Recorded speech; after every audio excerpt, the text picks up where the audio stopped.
Thank you, Mr. Chairman, Mr. Ranking Member. I'd like to talk about an issue that recently impacted several families in New York. In July of this year, 3 ambulance workers, Mr. Radek Koda, Mr. Corey Moore, and Mr. Greg Williams, were killed when their vehicle crashed into the side of a disabled tanker that had swerved to avoid a deer on the road. Mr. Moon John Kim was also killed when his vehicle hit the same tanker. Both vehicles struck the trailer when it went completely under it, and all passengers were pronounced dead at the scene. This tragedy is yet another example of an underride collision, which results in death more often than not. In these accidents, many of this vehicle's safety features are rendered worthless, as the windshield is the first part of the car to come into contact with a truck. Since either there is nothing to prevent the car from continuing to slide under the truck, or the existing rear guard fails, the top of the vehicle will be sheared off. You can take a look at this picture here to see what happens to the occupants. When you go under, they're decapitated. They die instantly. Department of Transportation has been studying this issue of the side underride since it put out a proposed rulemaking on rear underride guards in 1969.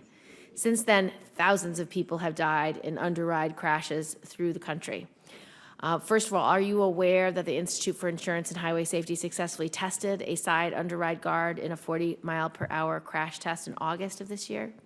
I am not aware of that. Will you look into that so you can familiarize yourself? Yes, if confirmed, I will definitely review the available information. In light of this development, do you think that the Department of Transportation should consider issuing a rulemaking that requires trucks to be equipped with side underride guards in order to prevent future tragedies like the ones that occurred in New York this summer? If I would be confirmed, Senator, I would make sure that we review all the information, work with you specifically so that we gather that to understand what the issues are. Okay.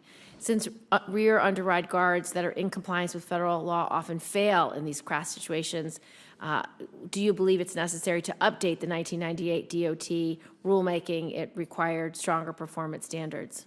Safety is at the core of everything we do, and that is an ongoing and should be a constant conversation to make sure that we're providing the right safety amount of measures for the traveling public. If you're confirmed, will you give me a letter report within the first 3 months that you've reviewed this issue and give me your views on it?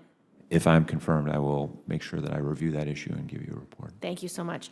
On the issue of highway privatization, the infrastructure outline that was released by the Trump administration as part of the president's fiscal year 2018 budget request outlined some really sweeping changes to how the federal government would invest in transportation. One of the principles outlined would turn over infrastructure assets to the private sector. Do you support privatizing existing highways? I have not been involved in any of the conversations in regards to the infrastructure package. So if I were to be confirmed, I would really need to make sure that I get up to speed on those discussions. If private companies were allowed to take over highways, is it fair to assume that those companies would not be doing so purely as a public service, but would be seeking to make a profit off the operation of those highways? I would have to, again, review that information so that I understand it. How would this impact highways that are currently not tolled, in your view? Without understanding all the issues, it'd be hard for me to respond to that issue, that question specifically. Will you commit to me that if you're confirmed within 3 months, you'll write a letter on these issues to me, giving me your views? If I'm confirmed, I will review all the issues in regards to the infrastructure bill and specifically this and respond. Privatization and tolling. Yeah. Because what I'm really worried about is, when you privatize, the only reason a company would want something privatized is if they will make a profit.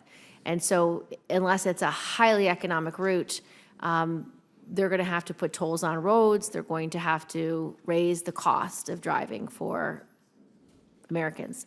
And so that's a concern to me. So I'd like to not only hear your worldview, but to the extent you have pros and cons in your own mind, I'd like to hear what they are.